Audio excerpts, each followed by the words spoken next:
تیسری لکیر جو آپ صلی اللہ علیہ وسلم نے ٹوٹل 4 لکیر ہے نا, تو تیسری جو تھی حضرت آسیہ رضی اللہ تعالیٰ عنہ. آسیہ the wife of فرعون. ہم جانتے ہیں کہ فرعون جو ہے وہ کتنا زیادہ ظالم تھا, اور ہم جانتے ہیں کہ اس کے پاس کتنی زیادہ قوت تھی. the most powerful man on the face of the earth کہا جا سکتا نا, سب سے زیادہ قوت والا. اب اس کی بیوی کے پاس کوئی چیز کی کمی تھی؟ ظاہر ہے سب چیز اس کے پاس تھا, حکم دیتی اور حاضر ہو جاتا. Best of clothes, best of bags, best of perfumes, best of homes, luxury villa ہوگا, اس وقت کے بیسٹ آف کارز موجود ہوں گے, جو بھی اس وقت کا ہوگا, سب کچھ بیسٹ. آج آپ اور میں جو ینگ لڑکیاں خاص طور پہ جو ڈریم کرتی ہیں میرے پاس یہ ہونا چاہیے وہ ہونا چاہیے, آسیہ کے پاس وہ ہر چیز تھی یا نہیں تھی؟ ہر چیز تھی آپ کے پاس, لیکن پھر بھی انہوں نے کس چیز کو اپنایا؟ سب کچھ قربان کر دیا. ٹیل می ون تھنگ, اگر آسیہ, حضرت آسیہ اگر چاہتی, ان کے دل میں بھی توحید تھی, اور وہ اگر لاگر ہیڈ سے نہیں ہوتی, اگر وہ یہ فائٹ نہیں کریٹ کرتی اور یہ سین نہیں کریٹ کرتی, تب بھی اللہ تعالیٰ ان کی توحید قبول کر لیتا شاید. انہوں نے یہ نہیں سوچا میں اکیلی ہوں, میں کمزور ہوں, میں کیا کر سکتی ہوں, میرا کوئی سنتا ہی نہیں ہے, میں کیا کر سکتی ہوں اکیلی. انہوں نے یہ سب کچھ نہیں سوچا. انہوں نے یہ سوچا میرا کیا حق بنتا ہے, میرا کیا فرض بنتا ہے, میں وہی کروں گی جو کہ حق ہے, میں وہی کروں گی جس سے میرا رب راضی ہوتا ہے. اور کانسیکوینسز, ویری ڈینجرس کانسیکوینسز. اس سے زیادہ خطرناک کیا ہو سکتا ہے کہ ان کو مار ڈالا جائے گا. اور وہ جانتی تھی یہ بات کہ اگر میں نے ایسا کیا تو میرے ساتھ بہت بدترین سلوک ہونے والا ہے. لیکن پھر بھی میری پیاری بہنوں, imagine the strong sense of purpose. کیا زبردست مقصد پایا انہوں نے. وہی مقصد جو آپ کو اور مجھے قرآن سکھاتا ہے, وہی مقصد جو آپ کو اور مجھے محمد الرسول اللہ صلی اللہ علیہ وسلم سکھاتے ہیں. تو میری عزیز بہنوں, آسیہ نے یہ نہیں سوچا کہ پتہ نہیں کیسا ہوگا, میرے بچوں کا کیا ہوگا, میں کیسے کروں گی, میں تو اکیلی ہوں. بالکل نہیں. ثابت قدمی کے ساتھ آپ قائم رہی توحید پر, اور اللہ تعالیٰ پر توکل کا رزلٹ آپ دیکھتی ہیں, اللہ تعالیٰ پر توکل کا نتیجہ بھی آپ دیکھتی ہیں کہ she had a smile on her face. جب ان کو ٹارچر کیا جا رہا تھا تو ان کے چہرے پر ایک مسکراہٹ تھی. کیسی مسکراہٹ؟ رب ابلی عندک بیتن فی الجنہ, اللہ تعالیٰ میرے لیے آپ کے گھر کے نزدیک میرے لیے ایک گھر ہو, آپ کی جنت میں میرا گھر بنا دے اللہ تعالیٰ. اور اللہ تعالیٰ نے ان کو دکھا دیا ہو. تو میری عزیز بہنوں, جب ہم توکل کرتے ہیں اللہ تعالیٰ پر تو کوئی شے جو ہے مشکل نہیں ہو جاتی, اللہ ہی وہ قوت دے دیتا ہے. پھر پہلا قدم ہمارا ہو, اللہ تعالیٰ ہماری طرف بھاگ کر دوڑ کر آتے ہیں. ہم جب چل کر جاتے ہیں اللہ تعالیٰ دوڑ کر آتے ہیں, لیکن شرط یہ ہے کہ پہل ہماری طرف سے ہو. کوئی بھی چیز کی مثال لے لیں آپ نے ایک اچھا حلقہ جوائن کیا, قرآن حفظ کا جوائن کیا, قرآن کو سمجھنے کے لیے جوائن کیا, کوئی تحریک جوائن کی, آپ کو اللہ کی مدد ضرور آئے گی کیونکہ آپ نے پہلا قدم اٹھایا. توکل ہم کریں اور اللہ کا ساتھ ہم کو مل جاتا ہے. پھر اگلی مثال ہے مریم علیہ السلام کی. میں سوچتی ہوں کہ مریم علیہ السلام اللہ تعالیٰ نے نہ صرف ان کا نام قرآن میں لیا ہے بلکہ پوری سورہ نازل ہوئی ہے ان کے لیے. تو ہم اندازہ لگائیں کہ کتنی زیادہ اہمیت ان کو دی گئی ہے. It is like the Miss Universe of the Quran. Miss world اور مس یونیورس یہ وہ ہم لوگ کہتے ہیں نا. مریم علیہ السلام is like the Miss Universe of the glorious Quran. اور اللہ تعالیٰ ان کے بارے میں کیا فرماتے ہیں؟ ان اللہ اصطفاکی وطہرکی واصطفاکی علی نساء العالمین. اللہ تعالیٰ ان کی حیا کا ذکر کرتے ہیں اس میں. So see what is standing out, کی فیچر کیا ہے جو اللہ تعالیٰ فرما رہے ہیں. اللہ تعالیٰ کو ان کی حیا کے بارے میں اتنا زیادہ امپورٹنس اللہ تعالیٰ نے دیا کہ وہ اللہ کو اتنا زیادہ پسندیدہ عمل لگا کہ کس طرح سے انہوں نے جو ہے اپنے حجرے میں عبادت کی اللہ تعالیٰ کی. پھر اللہ نے ان کو چنا, اکیلے ان پر اتنا بڑا بوجھ ڈالا اور ان کو اس قابل بھی بنایا کہ انہوں نے وہ بوجھ اٹھایا. اور اس کے بعد پاک اور صاف اللہ تعالیٰ نے بتایا she's so pure, she's so pure, she's modest and she's the woman above all nations, the best woman جس کو کہا جائے گا. تو میری پیاری بہنوں, یہ سبق ہم کو قرآن سکھاتا ہے. So the lesson that we learn, ہم جو سیکھتے ہیں, ہم جو سبق اس سے سیکھتے ہیں, اس کو میں جو ہے سمرائز کروں گی 4 نکات میں. سب سے پہلا نقطہ یہ کہ ہماری زندگی کا مقصد ہو. کوئی پیاری بہنوں, کیا آپ میں سے کوئی مجھے بتا سکتا ہے کہ ہماری زندگی کا مقصد کیا ہے؟ جی یس رائٹ. اللہ تعالیٰ سورہ زاریات چیپٹر نمبر 51 ورس نمبر 56 میں فرماتے ہیں وَمَا خَلَقْتُ الْجِنَّ وَالْإِنسَ إِلَّا لِيَعْبُدُونَ. میں نے انس اور جن کو کسی اور غرض کے لیے نہیں بنایا سوائے عبادت کے لیے. عبودیہ, عبادت, عبد لفظ سے نکلتا ہے جس کے معنی ہے بندے اور غلام کے. تو کیسا ہے نا, جیسے کہ مانو میں کہہ رہی ہوں میں پاکستان آئی ہوں خالص اللہ کے لیے. ایک تو یہ ہوتا ہے میں پاکستان آئی ہوں ڈاکٹر نکھت اور ان کے ادارے میں ایڈریس کرنے کے لیے, میں پاکستان آئی ہوں لیکچر دینے کے لیے, میں پاکستان آئی ہوں اپنی بہنوں سے ملنے کے لیے, میں پاکستان آئی ہوں بیکاز آئی لو دا پاکستانی سو مچ, میں پاکستان آئی ہوں for so many different reasons.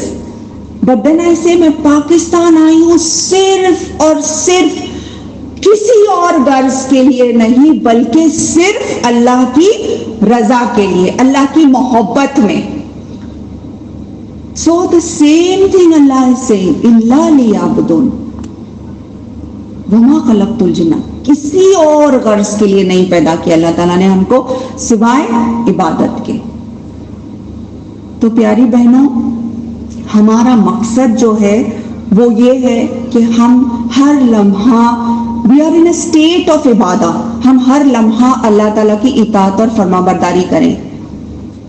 ہر وہ کام جس سے اللہ راضی ہوتا ہے وہ عبادت ہے. اب جو ہم کر رہے ہیں یہ کیا ہے؟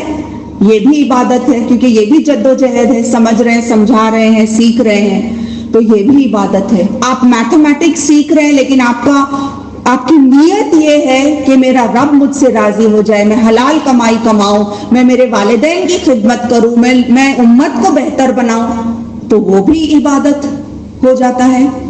تو غرض یہ کہ ہر وہ کام جس سے اللہ رب العالمین راضی ہوتا ہے وہ ہے عبادت. تو میری پیاری بہنوں, ہمارا منشا, ہمارا مقصد یہی ہے کہ اللہ تعالیٰ نے ہم کو یہاں بھیجا ہے تاکہ ہم کمپلیٹ اور انکنڈیشنلی سرنڈر کریں, اپنے آپ کو اللہ کے حوالے کرنا. یہ ہے عبادت. میری زندگی کا مقصد تیرے دی کی سرفرازی, میں اسی لیے مسلمان, میں اسی لیے نمازی. تو ہماری زندگی کا مقصد جو ہے وہ ہو کہ اللہ ہم سے راضی ہو جائے. پوائنٹ نمبر 2,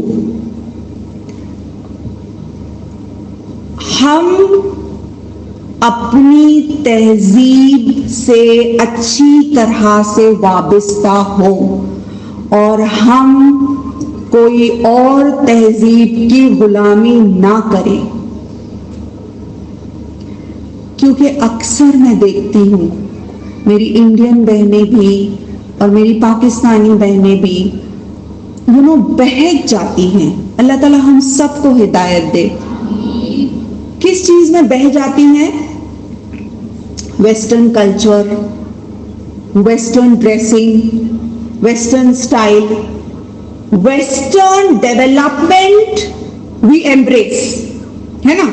جو سائنس اور ٹیکنالوجی ہے ان کے پاس، ویسے ان کے پاس سب تو ہے نہیں، لیکن اگر جتنا بھی ہے تو وہ ہم سراخوں پر، لیکن تہذیب ہرگز نہیں. تہذیب کس کی ہم اپنائیں گے؟ ہماری اپنی تہذیب. بہت زبردست تہذیب ہے میری عزیز بہنوں. کون سے کلچر میں ہے کہ جب بچے ماں باپ کے والدین کے کمرے میں داخل ہو تو دستک دے کر داخل ہو، سونے کے اوقات، دوپہر میں اور رات میں. اتنی پیور، اتنی پاکیزہ تہذیب آپ کو کہیں بھی نہیں ملے گی میری پیاری بہنوں.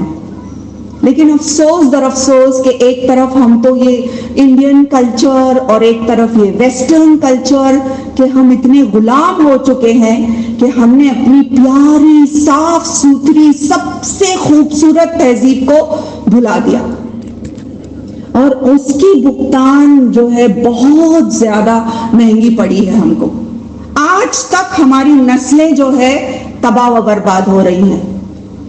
آج بھی میری عزیز بہنوں ہم اپنے آپ کو غفلت سے بیدار کر دیں، ہم اپنے آپ کو جھنجھوڑ لیں کہ غفلت سے بیدار ہو جائیں اور اپنی تہذیب کو پوری طرح ہم اپنائیں. And how can I forget our beloved poet علامہ اقبال، جنہوں نے یہ کہا نا ویسٹرن مغربی تہذیب کے بارے میں، نظر تو خیرہ کرتی ہے چمک تہذیب حاضر کی، یہ سنائی مگر جھوٹ ہے نگوں کی ریزہ کاری ہے، کہ دیار مغرب کے رہنے والوں خدا کی بستی دکان نہیں ہے، کھرا جسے تم سمجھ رہے ہو وہ اب زرے کا معیار ہوگا. کھرا جسے تم سمجھ رہے ہو وہ اب زرے کا معیار ہوگا. تمہاری تہذیب خود اپنے خنجر سے آپ ہی خودکشی کرے گی. تمہاری تہذیب خود اپنے خنجر سے آپ ہی خودکشی کرے گی، جو شاخ نازک پہ آشیانہ بنے گا نہ پائیدار ہوگا. تو میری پیاری بہنوں کتنی صحیح بات فرمائی ہے. خودکشی کر رہی ہے ویسٹرن تہذیب اپنے آپ کی. They are dying to have families and homes. وہ لوگ چاہ رہے ہیں کہ اچھا گھر ہو، اچھی فیملی ہو، لیکن وہ چیز اب ختم ہو چکی ہے. Imagine nudity, prostitution, gambling, obscenity, LGBT, lesbian, you name it and it's there. No, اعوذ باللہ، انسان ہی نہیں رہا ہے اب باقی. You don't know whether it's a male or a female. I want to be a cat one day and I want to be a dog one day and I want to be a rabbit one day. اللہ اکبر. لوگ کیا ہو گیا ہے انسان کو؟ کہاں ماری گئی ہے اس کی عقل؟ And that is what we are impressed with. اور ہم متاثر ہو رہے ان کی گندی تہذیب سے کہ ہم کو بھی ویسے ہی کرنا ہے جیسے یہ کر رہے ہیں. تو اعوذ باللہ میری پیاری بہنوں، اسلام نے ہم کو وہ خوبصورت تہذیب عطا کی ہے. اتنی پیاری چیزیں آپ صلی اللہ علیہ وسلم نے ہم کو سکھائی ہیں. ان کو اگر ہم بھلا بیٹھے تو وہ دن دور نہیں، پھر ہم جو ہے نا اسی طرح کی غلامی ہم نے قبول کر لی. اعوذ باللہ. اللہ تعالیٰ ہم کو اس غلامی سے اور اس طرح کی تہذیب سے بچائے، کیونکہ ہمارے پاس تو بہترین رول ماڈلز موجود ہیں. اتنے اچھے رول ماڈلز کو چھوڑ کر ہم کیسے جو ہے یہ گندی تہذیب کو اپنا سکتے ہیں؟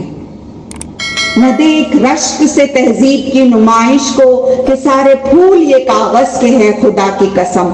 وہی ہے راہ تیری عزم شوق کی منزل، جہاں ہے عائشہ و فاطمہ کے نقش قدم.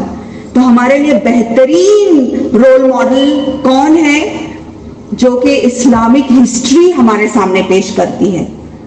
تو تو میری عزیز بہنوں، ہم اس بات کو لے کر یہاں سے اٹھیں کہ ہم کو کوئی اور تہذیب نہیں چاہیے. ہمارے پاس سب سے بہترین تہذیب ہے، بلکہ ہم کو ایسے بننا ہے کہ ہم ساری دنیا کو بتا دیں گے کہ اسلامی تہذیب کیا ہے. Each one of you here present, my beloved sister, ہم اپنے آپ میں ایک مثال بن سکتے ہیں. ہم دوسروں کا نہیں سوچے مجھے کیا کرنا ہے، میں کیسے اپنے اندر چینج لا سکتی ہوں، میں کیا کر سکتی ہوں اللہ کی رضا کے لیے، میں کس طرح سے امت مسلمہ کے لیے ایک جاگیر بن سکتی ہوں. ہم میں سے ہر کوئی یہ سوچے. اور کوئی بھی اچھا بڑا کام اس وقت تک نہیں ہوتا میری پیاری بہنوں جب تک کہ قربانی نہیں دی جاتی. وقت کی، پیسے کی اور ہر چیز کی، نیند کی قربانی تو دینی ہی ہوگی، اور کچھ خواہشات کی قربانی بھی دینی ہوگی. تو instead of having a beggar mentality, اور یہ میرا تھرڈ پوائنٹ ہے شاید نا، how many points I gave you؟ Third point, beggar mentality نہیں ہو ہماری. beggar mentality کیا ہے؟ the attitude، لوگ میری تعریف کریں، مجھے تو کسی نے پوچھا ہی نہیں، مجھے تو کسی نے بولا ہی نہیں، میرے بارے میں تو کوئی سوچتا ہی نہیں، there's no appreciation in this house for me. سنا ہے یہ ڈائلاگ؟ آپ لوگ نہیں بولتے، میں سوچ رہی ہوں کہ کوئی اور بولتا ہوگا.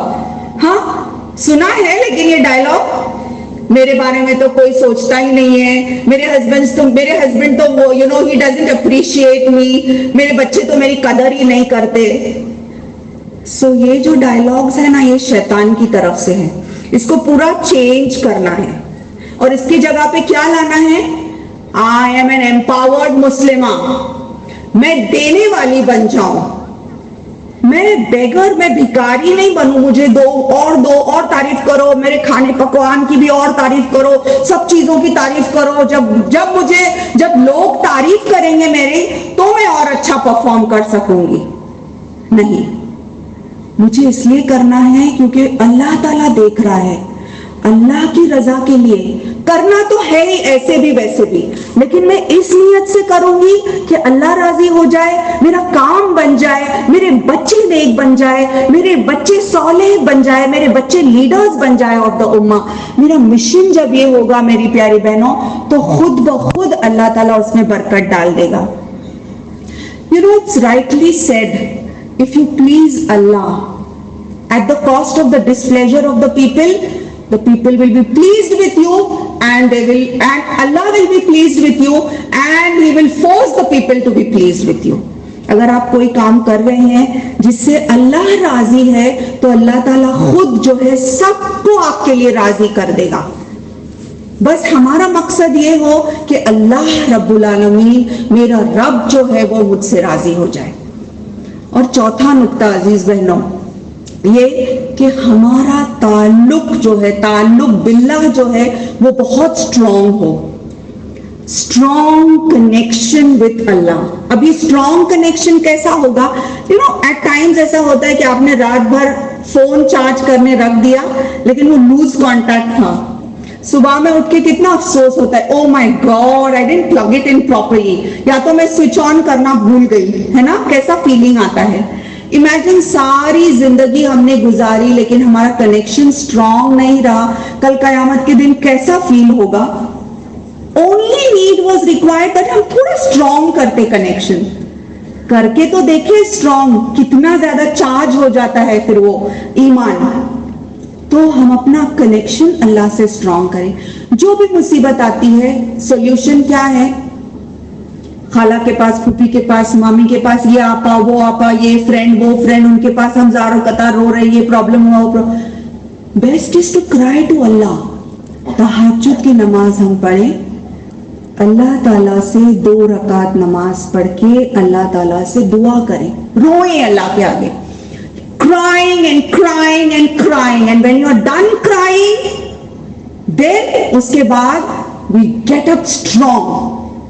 ہم نے اپنے پورے پرابلمز اللہ تعالیٰ کو بتا دیے، اس کے بعد ہم اٹھے پورا تقوی اور توکل کے ساتھ. اور ہم کھڑے ہو جائیں اللہ کے لیے کہ اب میں نے اللہ تعالیٰ کو بتا دیا میرے سارے پرابلم جو ہے. ویسے بھی تو اللہ تعالیٰ جانتا ہی ہے, لیکن اللہ دیکھنا چاہتا ہے کہ مڈل آف دا نائٹ, بیچ رات میں وضو کر کے میری بندی میرے لیے اٹھتی ہے کہ نہیں اٹھتی ہے.